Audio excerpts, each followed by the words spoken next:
So it's not. You have to say that.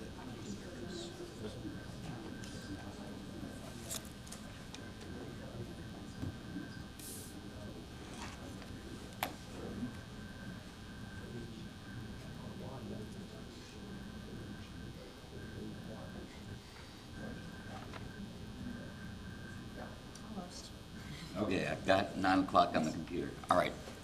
Good morning, everyone. I'm Stephen DeLaRoche. I'm the Special Code Enforcement Magistrate for the City of Daytona Beach Shores, and these are the code enforcement hearings. The way the hearings are conducted is the city has the burden of proof. They get to go first to try to prove their case. At the close of each of the parts of the city's presentation, you have an opportunity to cross-examine their witnesses. It is not your time to tell me your side of the story. It is your time to ask them questions.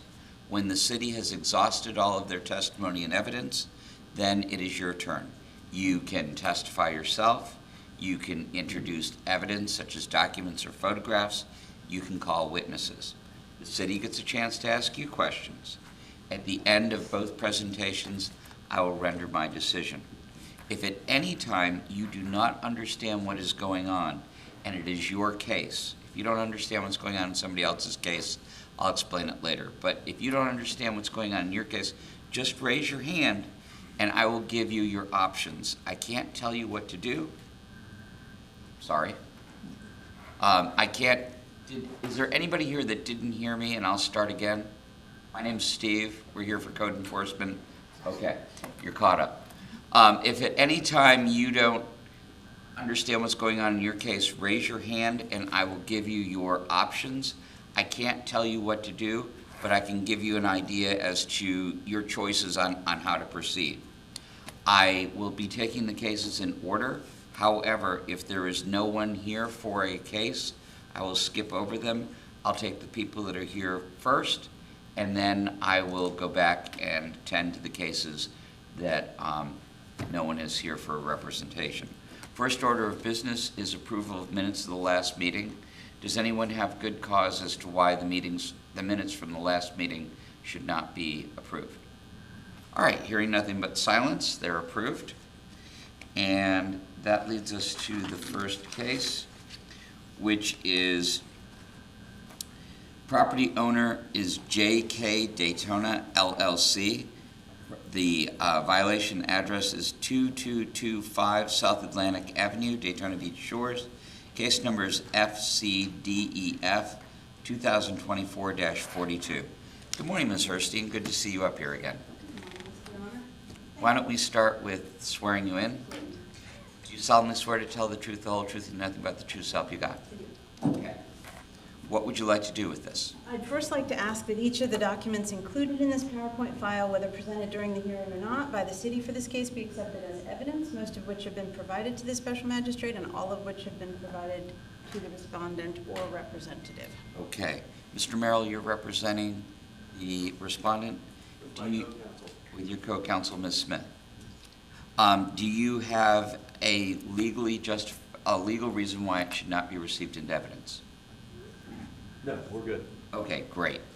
And for the record, Mr. Merrill and Ms. Smith are representing the respondent, correct? Correct. Okay. All right. You may proceed. Thank you, Your Honor. This is a second compliance hearing for a now compliant property with these particular violations, actually with all of the violations. The property first came before you January 16th of this year for an initial hearing. The property was found in violation of the 2 violations, violations A and B, which we'll talk about a little bit more.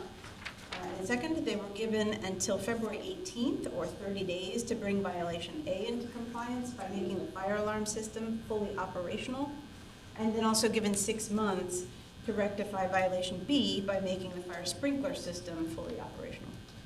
On February 19th, the property was reevaluated and found to have remained non-compliant. And there's an affidavit for that non-compliance in your packet.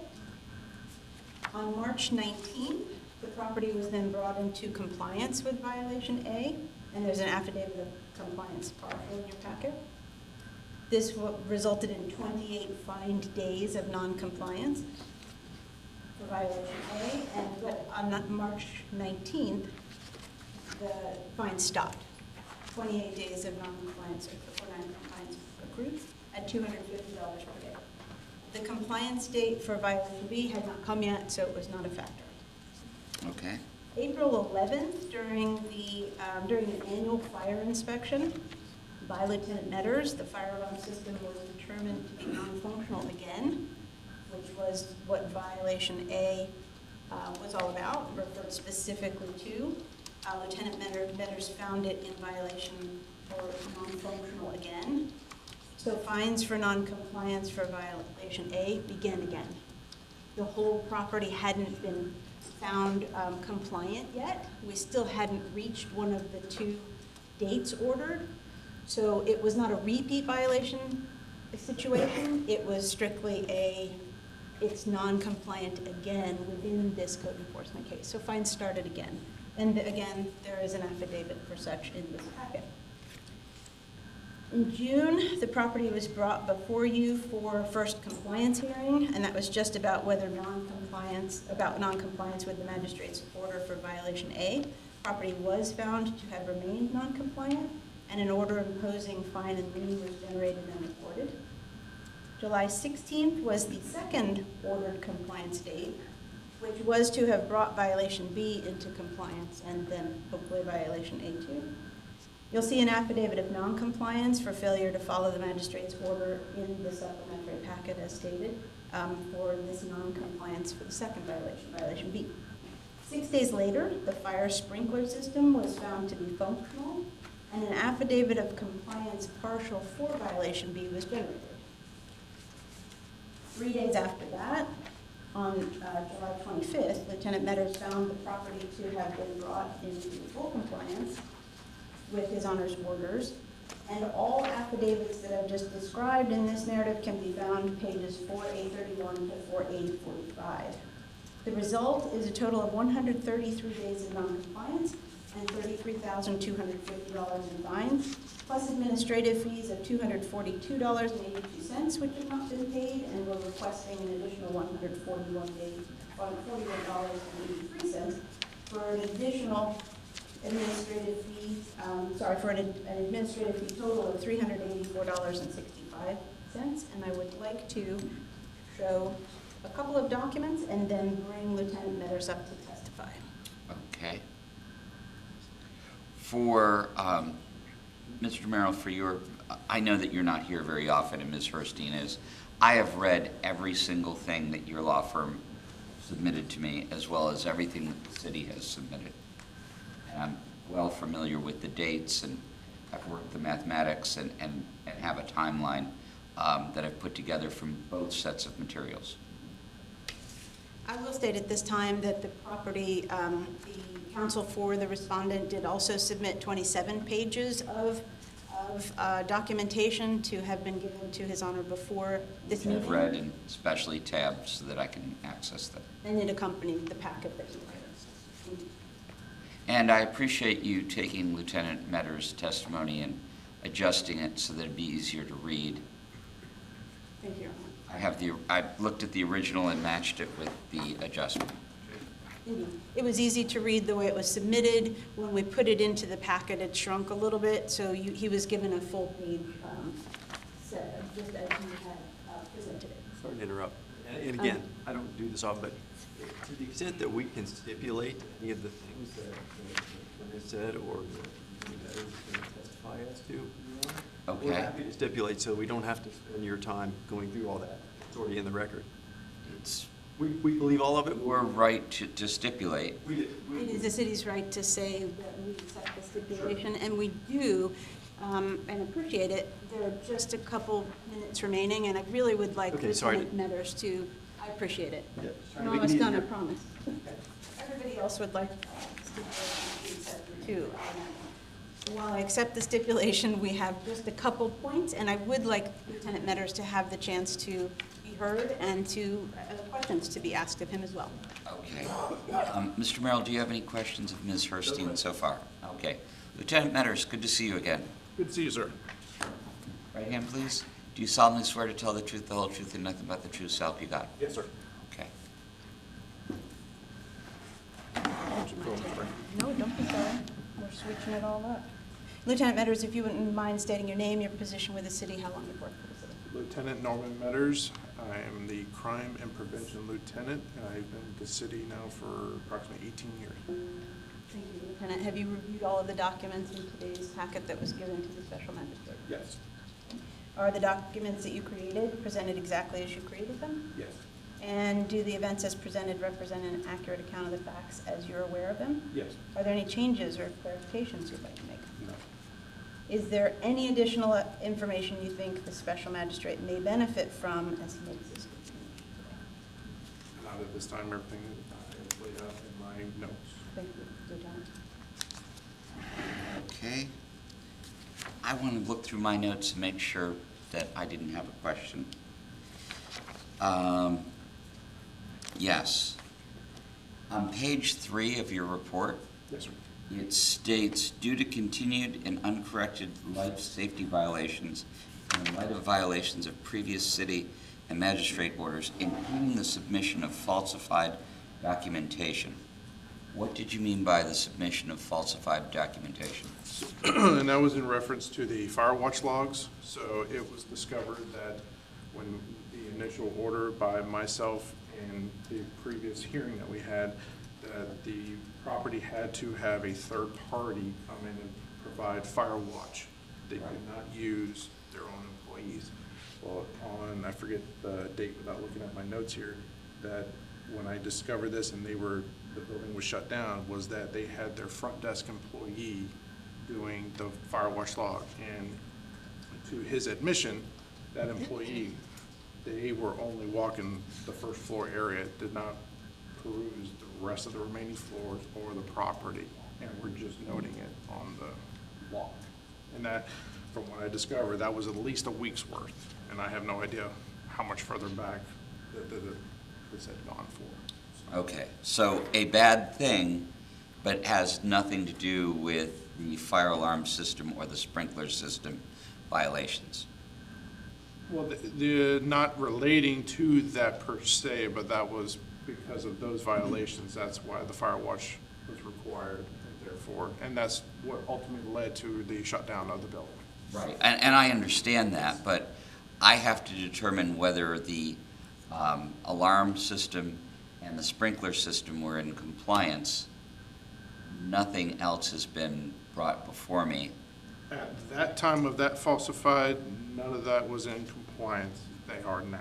Right, I understand, but what I was worried about was a falsified document saying that they were in compliance and they weren't. So, No, sir. well, not directly involved in this hearing. All right, thank you, I appreciate it, Lieutenant. Mr. Merrill, do you have any questions for Lieutenant?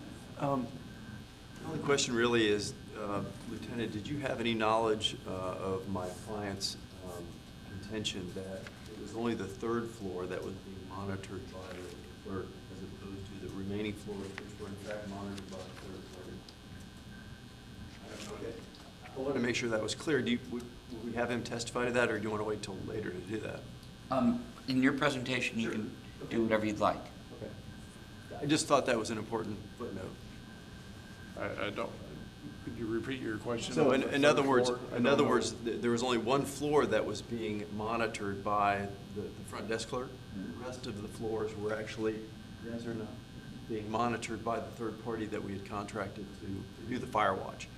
So just, part of this is going towards what I'm going to mention in my presentation, which is sort of the diligence that they did in fact, present, and I think you will hopefully get an impression that way. But understood. A lot of this is mea culpa and things that didn't happen, that didn't go the way we wanted them to happen, and unfortunate, circumstances occurred.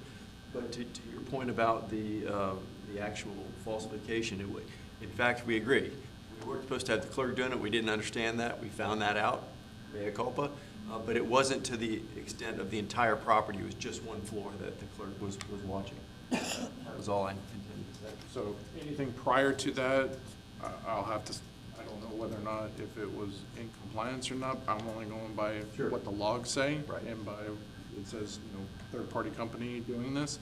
On this day is where I got the information from the clerk saying, I was only doing this, and I've been doing this for at least a week's worth. Understood. And I researched that back, confirmed, it's his signature, doing the same thing, and his admission all recorded. Understood. So that's all I can Yeah, go I understand by. you So weren't there. Prior to that, I don't have any other confirmed information on that. Gotcha. Makes sense. Okay, for the benefit of both parties, this is a hearing on the fine. Understood. I wanted to make sure that the falsification of documents didn't in any way affect the number of days they were fined. Again, I said, not a great thing, but it's not my concern here today. I heard that. Okay? Anything else? No, sir. All right. Thank you. Am I able to ask a question back at Yeah, this you time? can ask him a Okay. question. Just want to ask Lieutenant Metters, did you receive logs from that third party during that time period that you realized that the employee's signature was on the logs? Did you also receive logs from the third party? Yes. Yes, they were coming from the company itself. It was when, on the day of the inspection, was when I asked, hey, where is your company personnel, this third-party company, where is he at? And then that's when it led into, our front desk employee is the one doing the fire watch. Therefore, the violation of the fire watch log. Thank you, Lieutenant Metters. I have nothing further. All right. That company was Simple Fire or something like that? No, this was, I have to look back at my notes, it was a totally separate company that was just basically a security company style. Okay. Yeah. All right. Thank you, Lieutenant. Mr. Merrill, I'm sorry, any additional questions of him? No. All right. Ms. Hurstein, any other witnesses? No, Your Honor, we're requesting either an order number 12 or an order number 13 at your discretion. The respondent has it in the last page of their packet. At your discretion, but we are requesting full payment of the administrative fees, including those incurred today. We're asking imposition of those for a total of $384.65. Yes, I understand. Okay. I'm a little unhappy that the administrative fees were not paid, but that, of course, doesn't reflect my decision. I'm not sure about that. So we're happy to pay it, I guess. Okay, I should what- probably start by saying, Again, you're not here all the time, is that when I assess administrative fines and costs, I ask the respondent how long they need to pay it. I give them however amount of time they request, but I do expect that it be done, and in this case, they didn't. I see. But I'm not going to hold it against them. I'll start by saying that we plan to go to the bank today. Okay. After this hearing. We actually have a loan closing that we're trying to get all of our title issues wrapped up, just as a backdrop, and would like to know what the finding is today, so we can stroke the check, including the fees. So you need Including the an order, whatever I decide, you need an order immediately then? We do, if we could, if it pleases the court. Okay. Sherry? When you do the order. So whatever I decide, is it possible to do, that we can get it done today? Whatever they need, we've already discussed, and the things pertaining to today's meeting should be completed by today. The things outstanding that they need from elsewhere should be completed by tomorrow. I should have mentioned, Gwen, she gave us a very detailed explanation of how we should do this.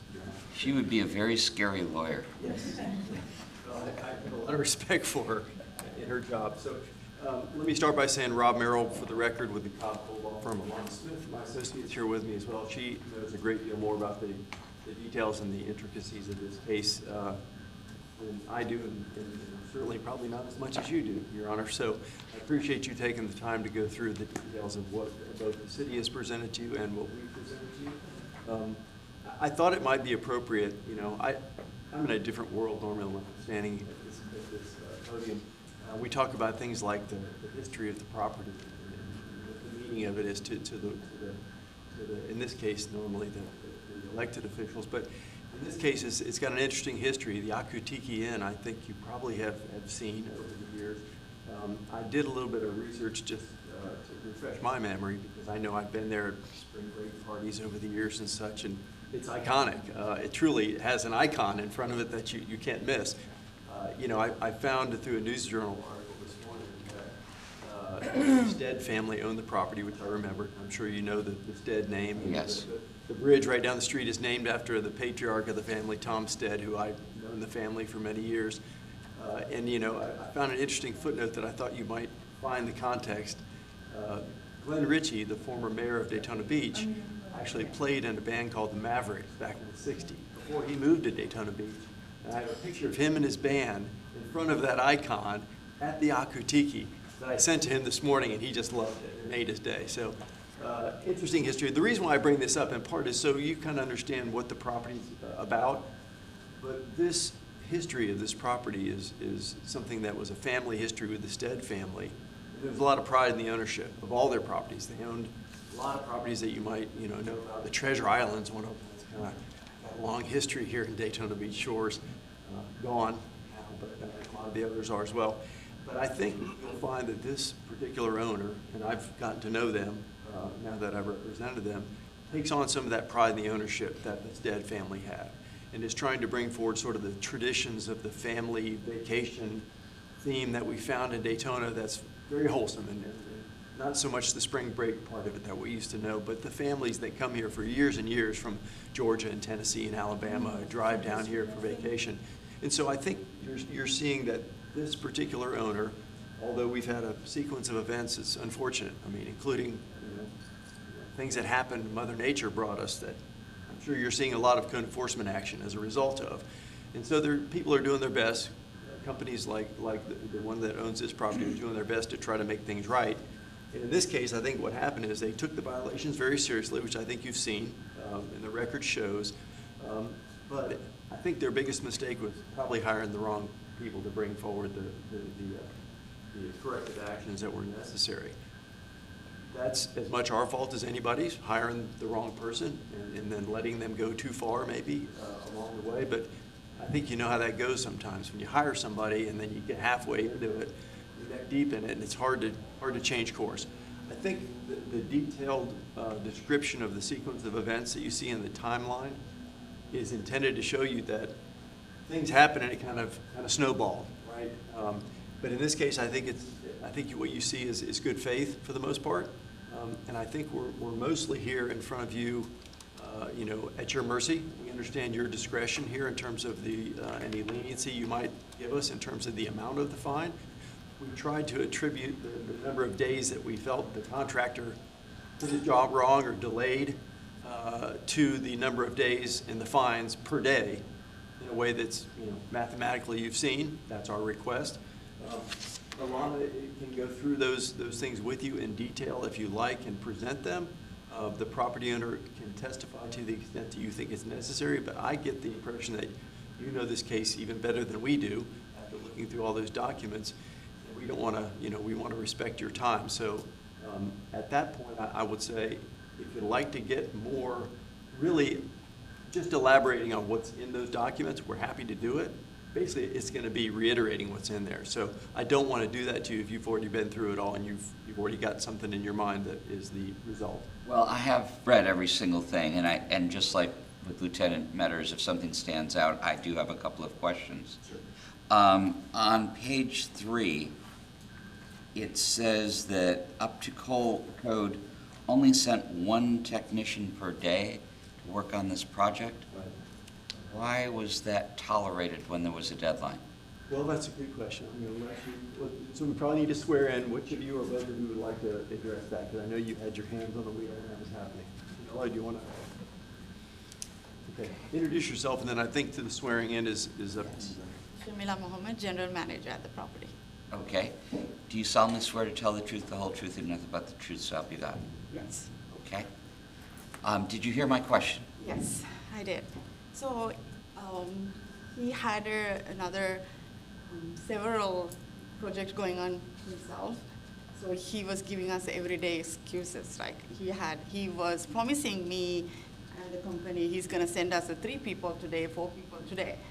But always end up with only one person coming to the So we've been emailing, we've been calling him and asking questions, but he was giving us excuses and excuses.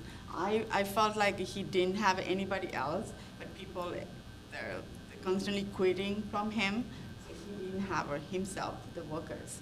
So that was his problem, so. Okay, and I reviewed your contracts with them up to code. Why did you not specify in the contract what the deadline would be? We actually did. It was a verbal contract. When he was signing with Mr. Prem and the Sanket and our CEO before, so they had the agreement, verbal agreement that time. So he was agreeing to it. So then after we changed the carbon monoxide devices and they find different issues, and I felt like they're not very knowledgeable, so we had to call the different company to come and give us a suggestion. That's how we go by. I felt he's not fully understanding what he was doing.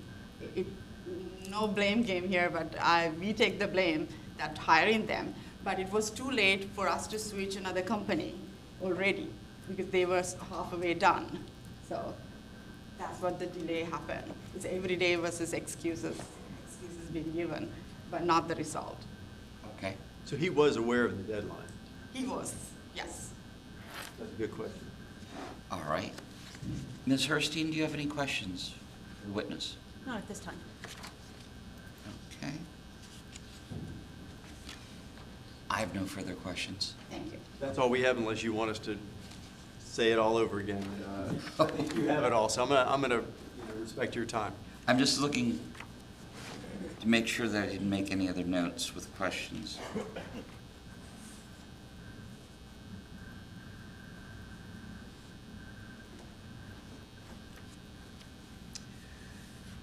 All right.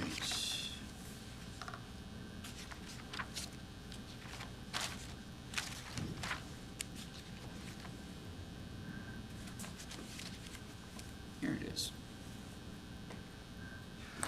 All right, ordinarily, I deduct days off that are not the fault of the property owner and are generally the fault of the city. For instance, if you apply for a permit and you wait 5 days for that permit, I will take 5 days off.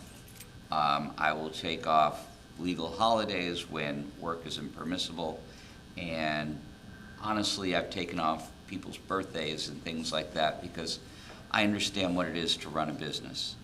I had somewhere put, I'm sorry. When I read these, I wish I could say I'm not interrupted by the people around me, and I have done all the mathematics beforehand, but I'm looking to see where I can find it. All right.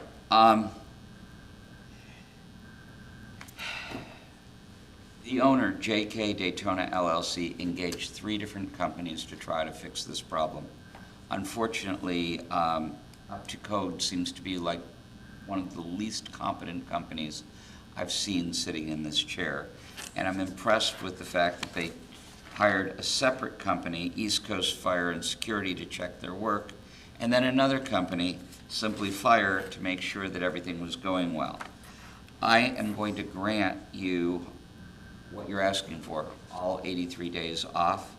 That leaves 50 days, a fine of $12,500 with the administrative fees still outstanding of, where is it? $242.82, which have not been paid yet, plus for today, $141.83, a total of $384.65 in fees, $12,500 in fines. How long do you need to pay the fees? I think 2 hours? Yeah, we're ready to do it today, like I mentioned. All right, well, you can't pay them till I finish this hearing. Okay, we've had people run over, and everybody that collects stuff is here or knows what's going on is here. We have the number, I think, correct? So we'll get the check going, and we appreciate your time and your discretion. You're welcome. Have a good day and a Biketoberfest. Thank you, you too. All right, you're welcome. All right, I'm going to give them a second to file out so that we can put the next case in the front row. Thank you.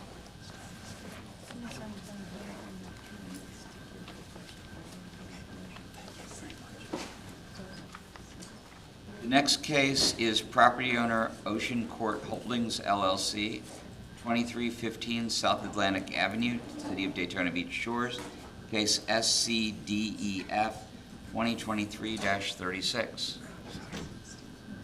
Okay, I really liked the photographs you included in this one. Thank you, Your Honor.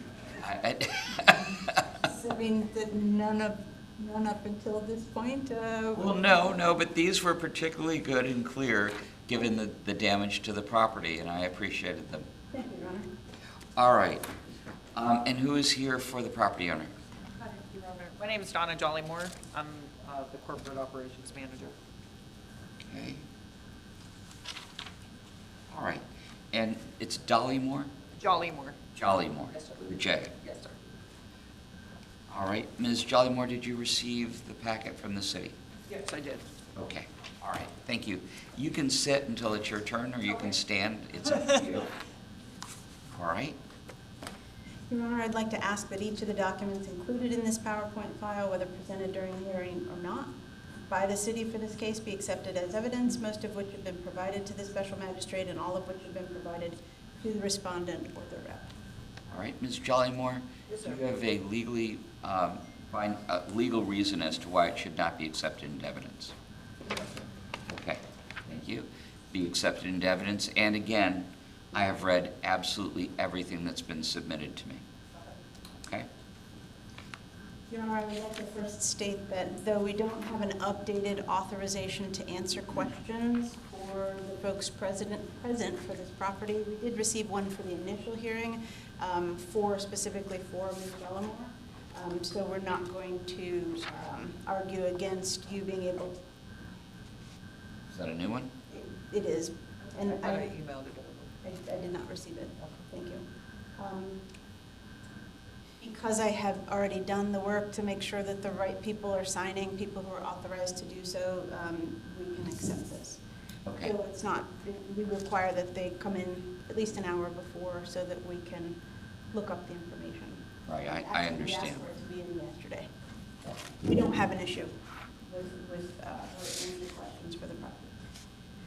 This is a first compliance hearing for a case initially heard on January 16th. At that hearing, the property was found in violation of violations A through F. The findings of fact are in your packet, beginning on page 4B-7, with 6 violations. 4 of the 6 violations, which pertain to the seawall in disrepair and the pool being undermined, were ordered to be brought into compliance by July 16th, with the remaining violations pertaining to pool deck restoration and full removal of poles of an accessory structure to be removed by January 16th, 2026, so that hasn't come yet. Though we've seen seawall work, I'll show you another picture of the property as it existed before, is down below.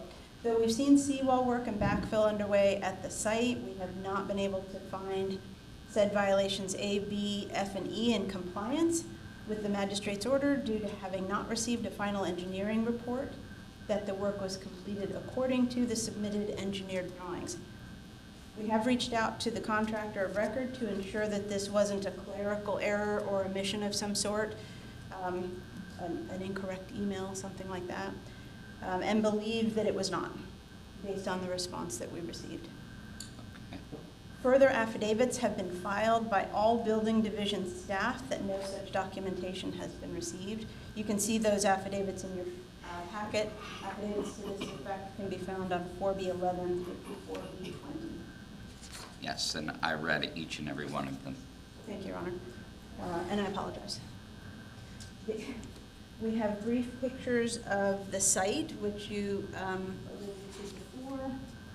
And I would like to show you just a couple of documents supporting the city's findings. Ultimately, we're going to be asking that the property be forwarded I'm sorry, to be found to have not complied with the special needs magistrate's order.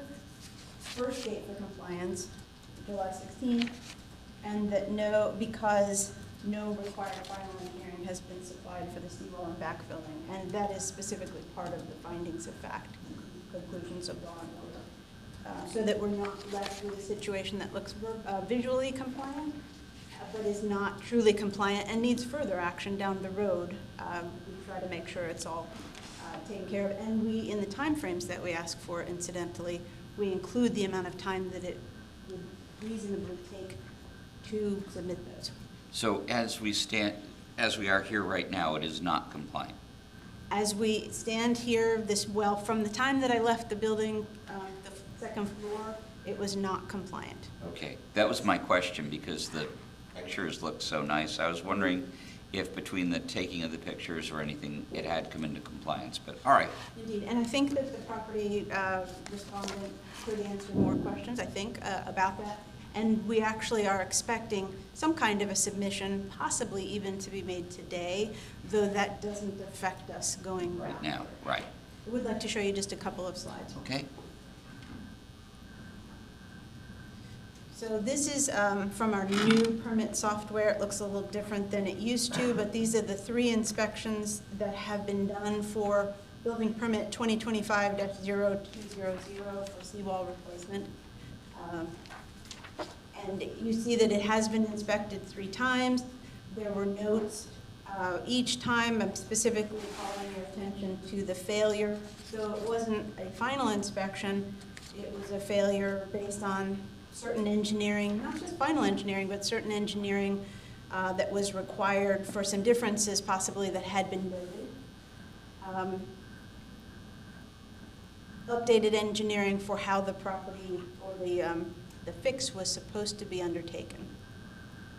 So to date, we have not been able to do that final inspection, and we will not be able to until we get that engineering. Just 2 pictures worth of slides, 2 slides worth of pictures rather. At the upper left, you see a picture of work underway back in April that was showing, as they started the work, the seawall was partially in place, and it looks like they had begun some of the backfilling. Violation A was seawall is structurally flawed, missing with only temporary sandbags preventing further damage to the property from high surf events. Violation B, seawall is non-functional and not structurally sound. Violation F, seawall is not in good repair, it's missing and is not retaining property elements. Obviously, when you look at the 2 pictures to the right, the follow-up inspection on 8/22 of this year, you can see that the top is of the seawall as it runs east-west. It's the retaining wall portion of the seawall, and that's a beach access, a drive-down beach access. It looks to be in place, and then the lower picture is of the portion of the seawall which runs north-south, and that also appears to be in place. But without that final engineering and also knowing that there may have been components which did not follow the originally submitted engineering, we're not able to deem it compliant yet. Are they required to have a railing on top of that? Certainly, yes, absolutely. Any drop-off over 30 inches requires a railing, so Okay. yes. The violation E, the pool is undermined. This is a little bit different, but similar, that we're not able to determine that it's compliant, even though visually we see that sand has been placed. Again, we rely on the engineering, that things have been done following that, that submitted engineering. The place that I put the star is showing you, basically I put the top point of the star where that blue trash can has remained, and so you can see a far out picture of it and then a closer up picture. And the bottom 2 were taken within the last week and a half. And you can see as you get closer, the lip of the pool is visible there. And it's not quite up to the lip, though that's not the issue. We need to see the engineering at this point to be able to deem this work compliant. And again, the pool deck and then cabana poles, which had remained on site, that is not required or ordered to be compliant until January 16th. So they still have some time for that. Thank you for the explanation. I wondered what the arrow was pointing at. It was just locating, where the close-up was a close-up of. So we will request an order number 11. The initial fees were paid the day after the initial hearing, and we are requesting an additional amount of $141.83 for today's proceedings. But I would like to call building official Steve Edmonds to the stand, just to be able to offer a brief testimony and also answer any questions that you might have. Okay, before you do that, Ms. Jollymore, do you have any questions for Ms. Hurstein? No, I don't, sir. Okay, thank you. Morning, Mr. Evans. Morning. You solemnly swear to tell the truth, all the truth, and nothing but the truth, so help you God. Yes, I do. Okay, let's proceed. Would you please state your name, your position with the city, how long you've been with the city? Steve Edmonds, I'm the building official for the city of Daytona Beach Shores, and I've been here over 21 years. Thank you, Steve. Are the documents which have been introduced to the record today true and accurate to those you created, or any that you created? Yes, they are. And do the events as they've been presented by the city represent a true and accurate account of your understanding of the facts of this case? Yes, they do. Thank you. And is there information you'd like to add to clarify or just add to assist the special magistrate with his determination today? This is just, one of the things was the failed inspection. That was the inspection that my inspector went on, seen some issues, was addressing the issues, and then when he came back, they had passed the point of the inspection. So it was basically the steel was burning in the beam. They didn't have some anchors in there, and so that's why he failed it. And then when he came back to check on it again, the thing was already poured. So that's why we have to have an engineer's report to hopefully clarify issues that we had seen, in the progress of the construction that they had passed by. So, Okay, I have a couple of questions. The seawall, I'm not used to seeing whatever that brown corrugated material is. that is a steel panel, It's a steel panel. I believe on that. Okay, and what is that resting on?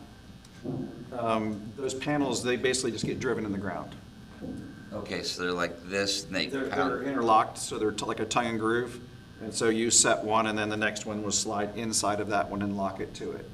And then Okay. you pour a concrete cap across top that's reinforced that helps hold that.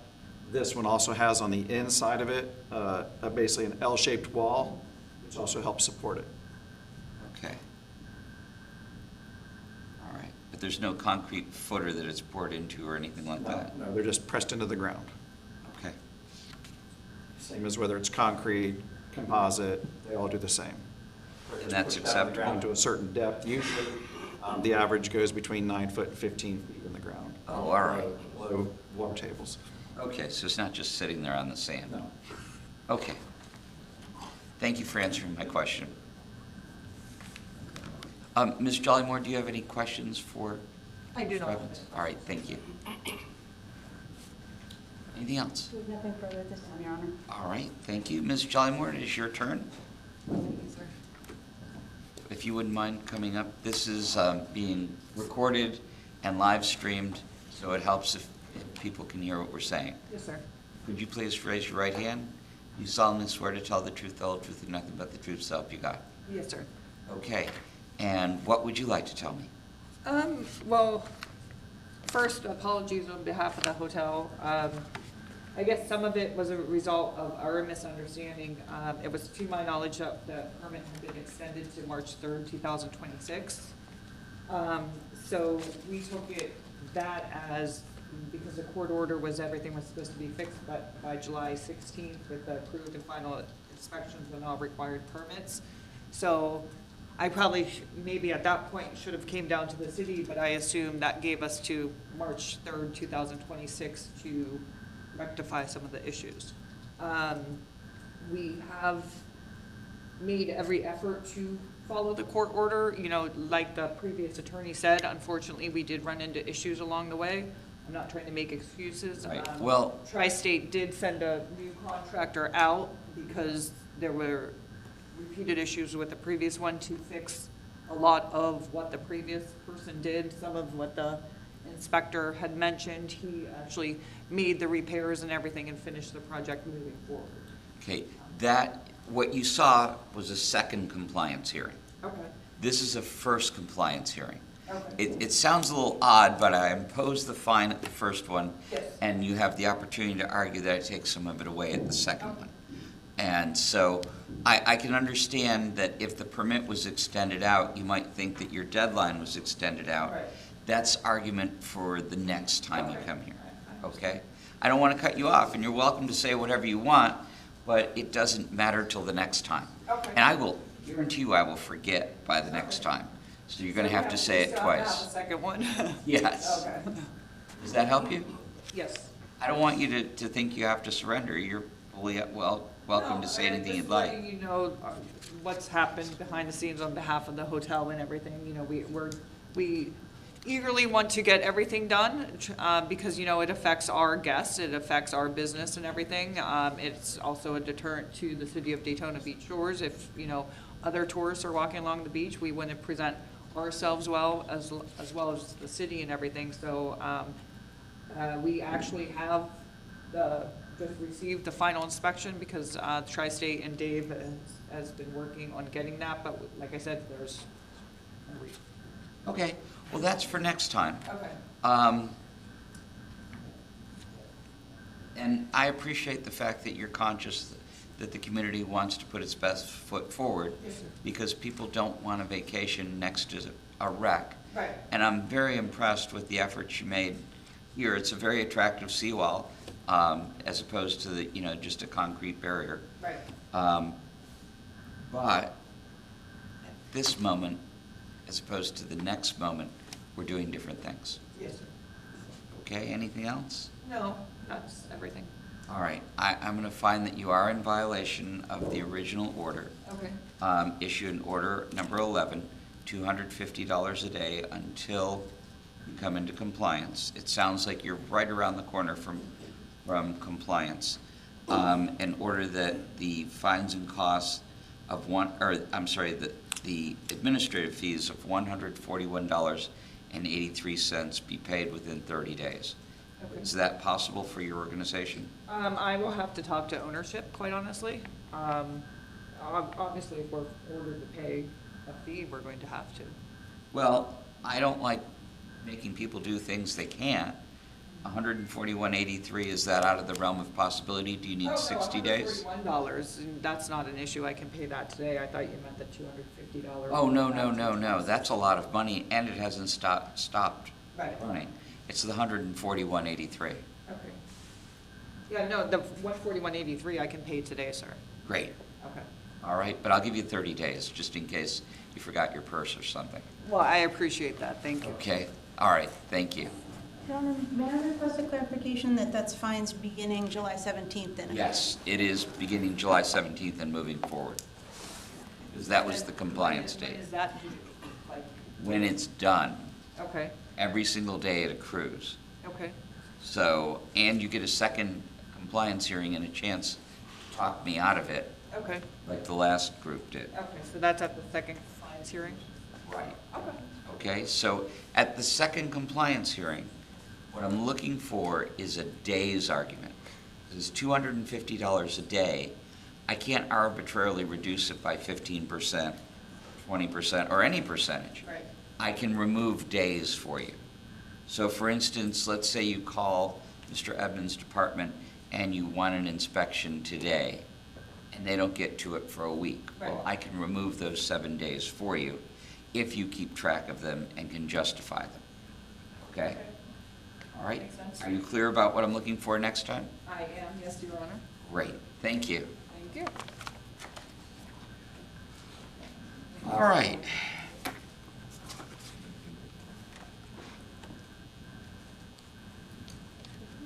Morning, Mr. Rondi, how are you? Good morning, Your Honor. All right. The next case is the property owner OC 3711 LLC, 3711 South Atlantic Avenue, Daytona Beach Shores, case number 25-0009. It's nice to have Gwen back, isn't it? It is. Doesn't mean that I don't appreciate the effort you put in. I'm just really used to her. And I do not like change. Okay, I drove here in a manual transmission car. I love it. I don't like change, okay? Raise your right hand. Yes, sir. You solemnly swear to tell the truth, the whole truth, and nothing but the truth, so help you God. I do. Okay. And what would you like to do here?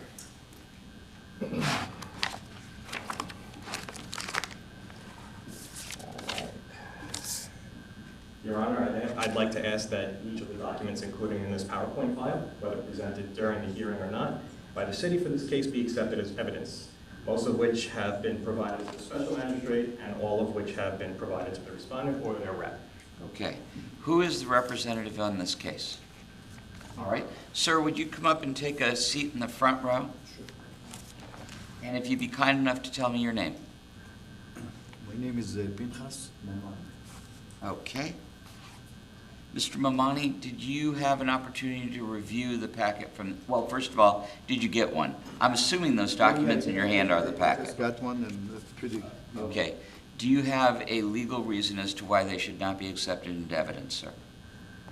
Okay. Then they're going to be accepted into evidence. If you'd have a seat in the front row, if at any time you can't hear me, just raise your hand and I'll yell louder. Okay, so they're accepted into evidence. Excuse me. And what- one second. Okay, I just want to make sure that he Yes. knows I want to speak on this Yes. case too, please. Okay. Okay, thank you. So, Your Honor, as you just heard, the president of the neighboring condo association, Ocean Villas, is here and wishes to speak. It is up to you to determine if she has standing. Okay, so she's the president of the condo association of the adjacent property, The condos to the north of the property. north of the property? Yes, sir. Okay.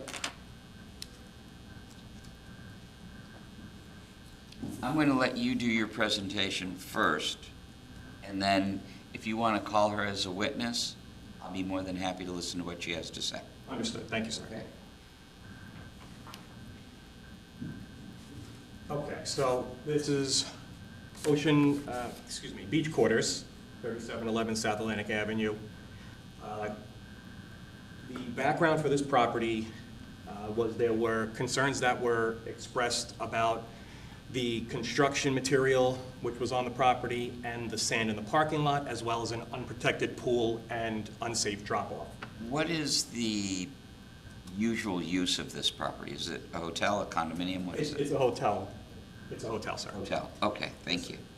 It's vacant right now at the time, and we are expecting it to hopefully be registered as a vacant building, but right now there's no occupants. Okay. The city staff communicated with the property owner's representative. His name is Levi. He took measures to correct the issues. Other violations were observed, and the owner was told through his representation that an NOV would be issued for the violations that we saw. When I initially went to the property August 7th, we were met, myself and other members of the staff were met with seawall contractors.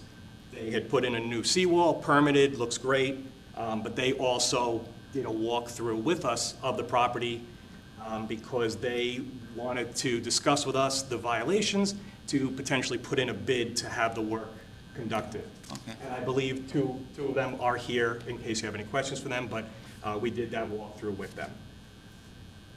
Prior to, which I will get into for you, sir. So this is the permits. What page is that, 29? Yes, sir, 29. None of the permits here that you see on this screen are directly related to the violations noted. All of these permits are for the seawall. There were some doors and windows that they had permits for, so none of these recent permits address any of the current violations that I'm bringing to your attention today. Okay, I see that. So there are 3 violations that that were corrected prior to my notice of hearing issue. I just put them in the record just so that you could see. One of them was violation A with, there was overgrowth on the side and rear of the property. That has been corrected prior to my notice of hearing. The sand, as you can see, the top left corner, there was a lot of, I know it's a small picture, but there was mounds of sand in the parking lot as well as construction debris. That has all been removed. Was that stored there, or did that just accumulate from? It was there. That was dirt from the seawall that they were doing work on, yes, sir. And there was construction materials all there. That has all been removed. So I'm That was before the notice of hearing. And finally, the violation of the pool water being green and not visible. The top left photo is the date of the violation. And as you can see, on August 25th, before my notice of hearing, it has been drained, cleaned. They do have a pump there, so if there is water that accumulates, they do have a pump that is pumping water out, and we have not had any further issues regarding that with the recent storm. Okay. Everybody has their little things that they're concerned about, and with me, it's always pools. Is this pool cordoned off so that children or other people can't wander into it? So I will get to that. They have made attempts to, but it's not up to the code it's not up to the proper code for it to be an acceptable pool barrier. But Okay. they have put up barriers to eliminate anybody from just stumbling onto the property. Okay, thank you. I know I gave you a lot of pictures, and maybe it could have been a little confusing. I was trying to cover all four sides of the building if I could, a north, south, east, west, northeast, southwest. So You can never give me too many pictures. very good. I didn't want to throw you off. Future reference, I love pictures. Okay, good. I wasn't sure if some of my, lines highlighting items were going to be like, what are you looking at, Mr. Ronnie? So this is the initial inspection. This is for violation D, which is the concrete deterioration, exposed rebar on multiple balconies. All four pictures are from balconies on the north, east, and south side. There are no balconies on the west side of the property. That is the face of the property, so there's no balconies on that. So, top left, I tried to kind of keep it in order with north, south, north, south, and east. You can clearly see that the concrete has been chipped away, broken off.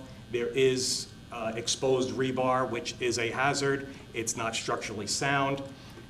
So those are all pictures of an example of a balcony on the three faces of the property. This is the follow-up inspection. Same pictures ultimately, no change to any faces of the building for remedy of the concrete.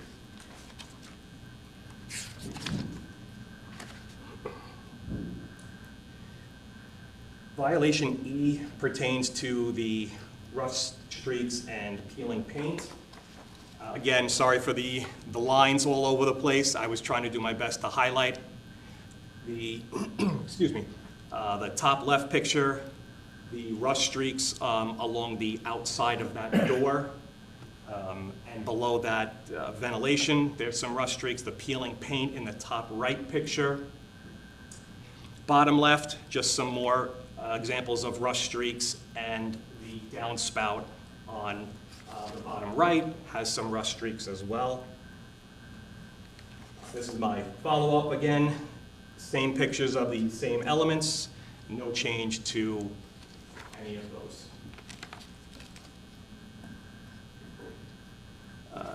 Violation F, sir, is the rusting doors on the north and south side of the building. The pictures on the top left and top right are on the north side of the building. The bottom pictures are on the south side of the property. The issue we have with the rust is, one, it's unsightly. Also, the rust can affect the integrity, especially if it's a fire door, wind rating, or fire rating, and it could also affect the means of egress. And my follow-up, same doors, no change to any of the violation. Violation D is for spalling concrete on the north, east, and south sides of the building.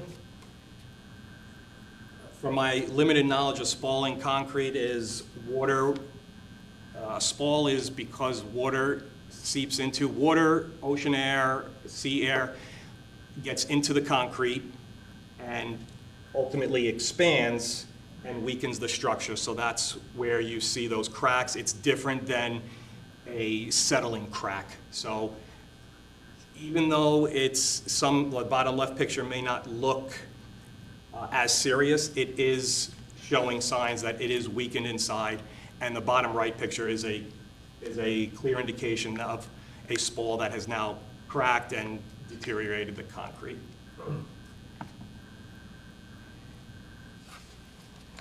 I took these pictures from a different angle just so you could see, these are the same pictures, the size of the cracks and the spall going down the walls. These pictures are specifically on the outside of the exterior of the balconies on the ground floor. So that's where these big cracks are. I also have, I'll be calling the building official just to expand on that if you have questions. I have limited knowledge of what they are, but he can probably explain a little bit better as to what these can represent. Violation H. This is for the railing. This is not the railing that leads directly to the pool area. This is on the southeast corner. And this is one railing. It's one conjoined railing, and there's two sections of that railing that are in significant disrepair. There are sharp edges there, so if somebody is roaming around, they can get cut or whatnot. There is a fence around the property right now, a barrier fence with 2x4 and orange tape orange fencing preventing anybody from just walking onto the property. But again, not necessarily a fully code compliant, but there is a barrier preventing somebody from just walking onto that. The bottom pictures are my follow-up investigation that they're still not fixed. Violation I. This is the gate that leads directly to the area that leads directly to the pool. Top pictures were on my initial investigation. There were just cones there, or cones, reflective cones. And the bottom is what they put in place to just block off that area. The very right of the picture, you can see what I was referring to as far as the wooden fence with the orange fencing. That's around the perimeter. But this gate going directly to the pool, although it may be a physical barrier, it is non-compliant. It's not. It doesn't meet the load requirements that are needed for.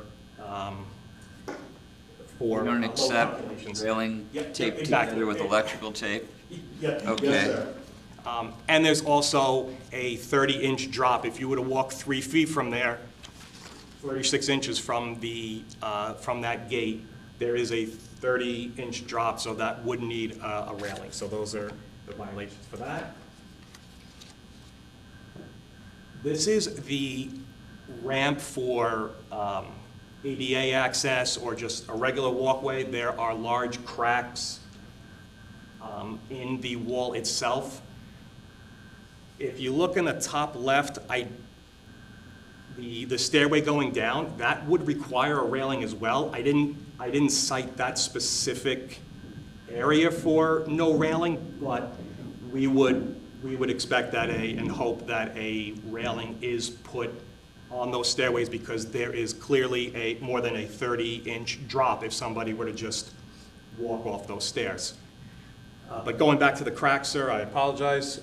You can see the horizontal and vertical cracks that are on the ramp and walkway leading to the pool area. Violation K is the soffit damage missing on all sides. So all 4 sides have extensive soffit damage missing. That's pretty clear on all 4. I gave you the northeast, south, and west side. And I took the similar pictures of the same faces. All the soffits are exposed. Violation L, the downspout is missing and or broken on the north side of the building.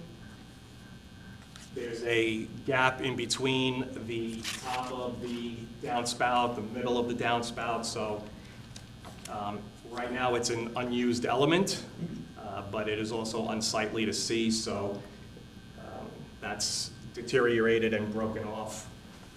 The bottom picture, no change of that, that's just a different angle that I took the picture from.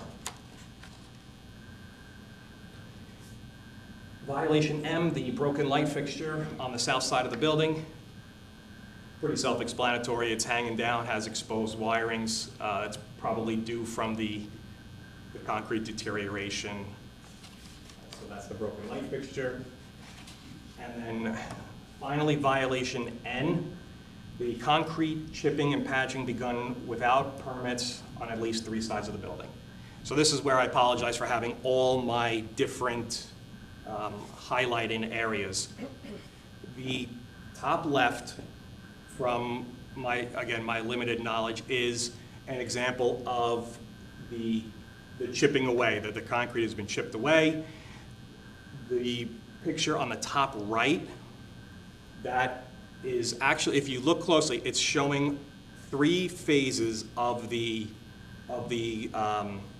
chipping and patching. So the very far right of the balcony, the chipping of the concrete, which has the exposed rebar. To the left of that, where that wooden plank is, that is a form plank, so they have possibly poured concrete and have that board there to form it and hold it in place.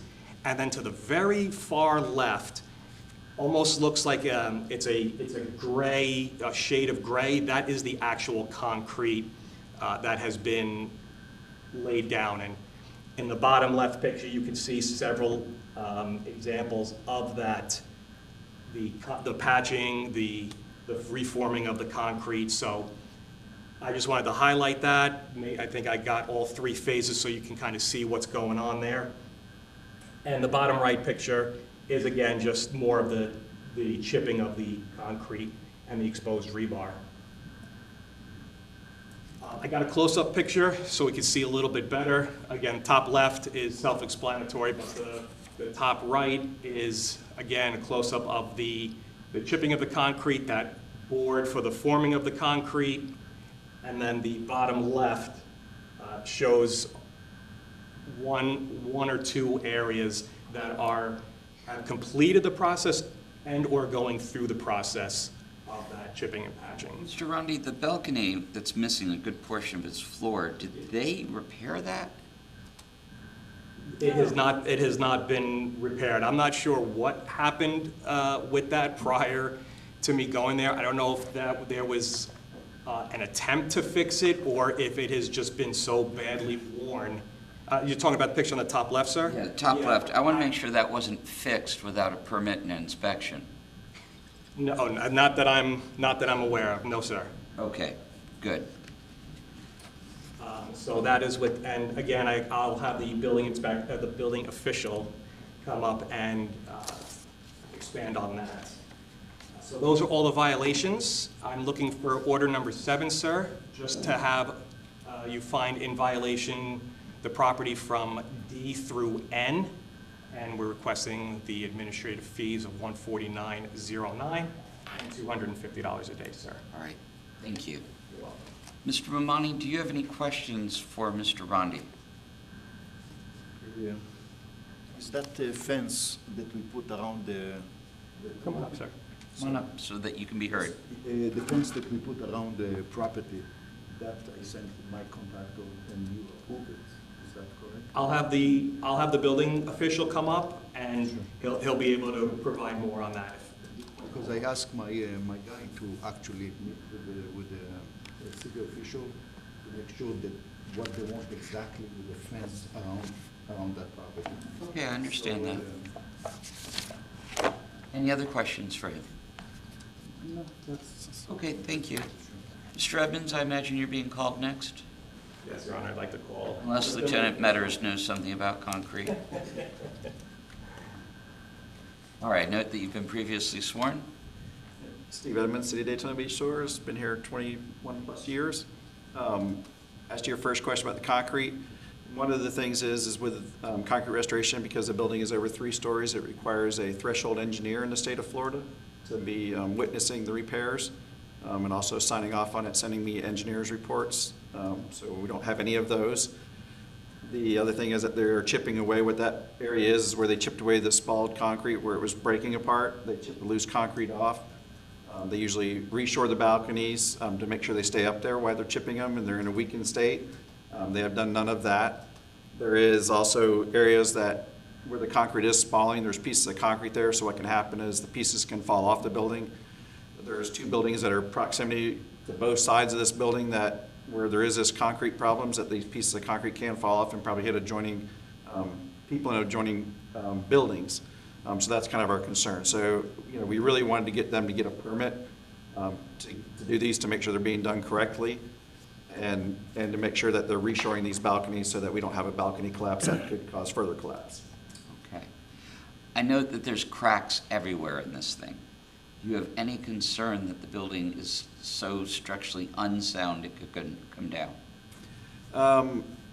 I have not really looked at it enough to, you know, up close to because I'm not, you know, allowed in the building. I only did it with a enforcement while I was there. So I have not walked the building to make that determination. Most buildings can be fixed if they're worked on and they can be done properly, but that's really a better question for an engineer to give it to me to say that it is structurally still sound and repairable. That's the purpose of the threshold inspections. All right. Thank you. Mr. Mamani, do you have any questions for Mr. Edmonds? Not questions, just comment. Well, I'm going to let you do that. Sure. We're in the question part here. I did have one more, where you talked about the fence, that we actually talked, you know, we did talk to the contractor that was getting some kind of protection up because there was absolutely nothing. We did not specify how they were supposed to protect it because they were only temporary measures, so they don't meet code, but it was better than nothing, and so we did not prohibit them from putting up something just to help people either walking up on the beach into a pool or walking up around the building. Okay. You've been here long enough to know that pools are my pet little project. I don't want them open to have children falling in there and So the drowning. contractor did immediately that weekend, like say, started doing a temporary fencing with a wood rail. Why it is helping protect the area, it's not enough to make code, but it is better protected than it was being wide open. Okay. We also did have a problem with an adjoining property owner, that one of the tenants went missing. I think they had Alzheimer's or something, and so there was a concern at the time that they could have walked right in that pool and could have been in that pool and didn't know he was in there. So that was another reason that we kind of got there and started working on that one. Okay. Well, I appreciate you doing that. Yeah. Thank you.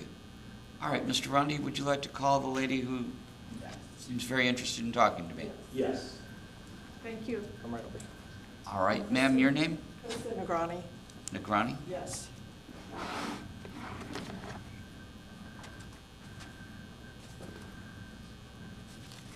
Okay. And what would you like to say? What I want to say is, this isn't a recent problem. This building has been sitting there for over 3 years, since those last 2 storms hit. And all of the buildings on the beach were regulated to fix their seawalls and do all of these things, or we were going to get fined. They've sat there for 3 solid years. Not till recently has it been super brought up that, you know, this, you know, it was unsafe, the pool, the crap all over the thing. And, you know, just listening to you today, you said nobody wants to vacation and look over a dump. Well, we're selling condos. We just sold one at the top of our building looking over that dump for $2.5 million. Would you want to look at that? Another one on the 5th floor for $1.675 million. And we're looking over a building that is horrible. It's a dump. It was a fight to get them to come out and do anything to it. Today, they're dumping 3 truckloads of dirt in the driveway. Who knows when it'll be put wherever they're putting it, but on a downside, it's windy right now. So all of that is going to go into our building. These are not minor condos. They're one of the most expensive ones on the beach, and we continue to fight to get this property clean, fight to get anything done, which never gets done. We have to put up rat traps because the rats are coming back and forth into our condo lawn. I mean, it's just never ending. And my biggest problem is, it wasn't 3 months ago they came into our pool area and said, oh, you don't have press plugs on your pool to let them out of the gate in case there's a fire for $11,000. Oh, we do it, we comply right away. Then we need a wet fire extinguisher for the pool area for $500, and we comply right away. They comply nothing for 3 years. And you want us to continue to comply and everybody else to continue to comply on the beach when these people sit here and do nothing. And nothing happens to them, and then you waive the fines. It doesn't make sense to me. What is the penalty of this that we have to look over of not taking care of your property? All right, Ms. Negroni, I can only act upon code violations that are brought before me. I do not go out into the community and looking for things, okay? And we are here today to correct their problem. I understand you've been suffering for 3 years, but... 400 complaints later. Well... From both sides, Aruba and us. Okay. Again, I only bring things that are brought before me. We are here today, just like the best time to... If he doesn't comply today, then what? If he doesn't go out there... He gets fined $250 a day. And I've handed out fines as high as $600,000 from this chair. But what guarantees that he has to pay them? Well, if he doesn't, the city liens his property. And if the lien exceeds the value of the property, the city forecloses. And there's nothing else that can be, I mean, we just got to continue to complain and got to continue to make sure it's safe for the community. And we have to do all of these things to make it right so that he can sit there and do nothing. Well, it's a very expensive seat he's sitting in at $250 a day. That's the extent of my enforcement ability. I don't have police authority to force him at gunpoint to do anything. All I can do is take his money away. You just said you sold a condo for $2.5 million, right? That's money that somebody earned that they chose to buy that condo with, right? He has to earn $250 a day before he gets a penny in his pocket if these violations are not taken care of. And this building's not producing any income, it's costing. That's fine, but he's building 4 surf shops, I've been told by his workers. If he could build 4 surf shops. And that is not our concern today. I know. All right, I understand you're upset, but we're only talking about this building. Excuse me, I am talking. If you want to come here and speak, I'm more than willing to sit and listen to you all day, but I will not be talked over. We are only discussing this building. We're not talking about rumors from other people or other properties of his. We're just talking about this. I will listen to you all day about this one, but nothing about anything else. That's fine. I just want all we want is something to be done. That we are not looking over a dump at, and the amount of taxes that we're paying in this town, we feel like the city should put forth more effort to help us forcefully get some things done. That's where we're at on this. And the city is helping now. I will say they are. And the mayor has helped, and it's been great. However, I don't know what we could do to move forward to make things happen. Well, you can. I'm about to. Okay. Okay. I would appreciate that more than you can imagine. All right. Well, thank you for caring enough to come today. Would you have any questions for her? Would you like to live next to that? Ma'am? I mean, no question. All right. Mr. Mamani, I'd like to hear from you, please. Come on up. You don't have any obligation to talk to me. You know, this is not a criminal court, but you always have the right to do nothing. So would you mind raising your right hand? Do you solemnly swear to tell the truth, the whole truth, and nothing but the truth, so help you God? I do. Okay. What would you like to talk about? So we're going to start with the issue with the balconies or any other issues, but that's the first pictures that I have in front of me. Right. I hired a contractor to finish the 5th floor, the interior.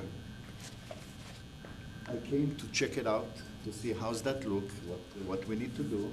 And then I realized those guys would start chipping the balconies. I stopped the guy, I said, are you out of your mind? I never even, you know, this is nothing that we had. Maybe the balconies, we need to bring an engineer or something. But if you see the pictures, it's not like from the water. This is actually that somebody came with the chisel, Okay. this concrete out. And then after that is stay exposed, we start to run those orange colors. So that's what's happened on that. I stopped the guy just you know, in the middle when I realized that it was something that it was not in the scope of the. I understand. That's the reason. It's no permit. It's nothing because You're the owner of the property, right? Yes. Okay. Daytona Beach Shores is blessed with an outstanding building department. You pay taxes, use them. I'm sure they're more than happy if invited onto the property to go through it with you as to what you need to do and how it needs to be done. And then when you hire a contractor, you will know whether or not you're hiring the right person because they'll talk about the same things the building department did. Okay? Don't guess, because if you guess, you'll guess wrong. Make sense? Yeah, 100%. And this property, if she's selling condos for $2.5 million next door, I'm assuming this building is worth more than pocket change. Use the department to get it right so that I don't have to cost you additional money. I understand. I'm familiar with the, you know, the staff in the city. They're always very helpful, and it's just like a combination of, you know, the soffit on the building. Sorry, I'm jumping to another issue. The soffit of the building. When in the hurricane we lost the roof, we replaced the roof and we replaced the soffit. Then it was another storm, I think a year or something, and the soffit gone. I told to the roofer, listen, we have to change the type of soffit that we're going to put instead of the aluminum that we put. I need something much stronger because we have a strong winds and stuff. So it just, you know, I can go, obviously, you know, the doors, the rust, 100%. Right. I understand. And also, another thing, if I might. You could say anything you want. So, If you repeat yourself, I'll cut you off, but as long as you're talking about new stuff, we'll sit here. no problem. So basically, you know, we suffer such a damage that and the insurance didn't pay us at all. I'm in court with them right now. We hear that a lot here. Sorry? We hear that a lot here. Yes. And I had to pull money that, you know, that was very hard to secure to fix. Number one priority for me at the time was the seawall. And we spent over 400 and change, you know, on that seawall.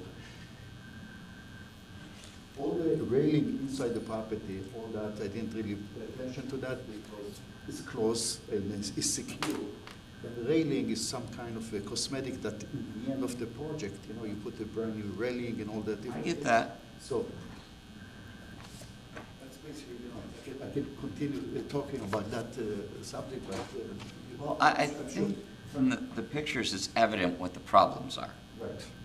The city is requesting that you repair all of this. Where is it? By January 14th, 2026. That is 3 months from now. Can you do that? I think I can do all that. Yeah. Definitely. The only thing that I see a little bit of an issue is with the engineer, to bring engineer. I don't know, those guys, they're working on a different timeline, how long it's going to take that process and permit, because after the guy starts chipping all those balconies and expose the thing, I'm going to have to bring an engineer to check the building, and then recommend what kind of construction method to fix it. The building is very solid. And I will invite Steve to come to check it with me. I have nothing to hide, you know. Okay, this is what I'm gonna do. I'm gonna find you in violation, issue an order number 7. I want all the violations, D through N, repaired. I'm gonna give you another 30 days. By February 14th, 2026. Ma'am, I'm well aware that you have to look at this and nobody wants to live next to it, but I do not enjoy giving people impossible deadlines. Listen, I'm just happy you're giving them a deadline. Okay, February 14th, Valentine's Day. It'll be your Valentine's Day present to Ms. Negrani and her condo, okay? Sound good. If you don't, it's $250 a day until it is brought into compliance, and $149.09 in administrative fees. Can you pay the administrative fees within 30 days? Yes. All right. Okay. Just to add, Mr. Rondi? Quick question, Your Honor, or request. Would it be okay if we can request an engineer's report within 30 days for the overall structure? That is an absolutely great idea. I want an engineer's report by November 20th. Okay? That'll give you nights and weekends, taking into account 30 business days. I want one by November 20th, delivered to Mr. Edmonds. I will contact an engineer today. How long they normally take? I never. I have no idea. So if there is any issue, I will communicate. And give As long as you the name of the communicate with me, engineer that's- and, yeah. for that. Also, I bought my contractor, the deed, my seawall. I was very happy, professional and all that. And from here, we're going to go to the building and see how we can do it in the best way and not to be. Well, the fact that nobody's complaining about the seawall is great, okay? I hear about seawall problems all the time. The fact that yours isn't a problem means it was probably done correctly. All right? All right, thank you, sir. Okay, Mr. Rondi, you have anything else you want to talk about? Just for the record, in regards to the seawall, I just want to, there is a prior case regarding the seawall and the pool deck. Fines have been accruing for several months for that, but the compliance hearing will probably be coming to you soon. All right. Other than that, sir, I don't have anything. Okay, all right. We do not have a code enforcement meeting for the month of November. We combine it into the December 4th meeting, so it usually takes a little bit longer. So the next meeting will be December 4th at 9 a.m., same building, then January 15th, and then finally planning out February 19th. Okay? All right. Then we are adjourned till December 4th. Thank you, Your Honor. Thank you. All right. Thank you for all your hard work. I sure appreciate it. Thank you. And I'll stay with you. No problem. Thank you. Just minutes right now. Okay.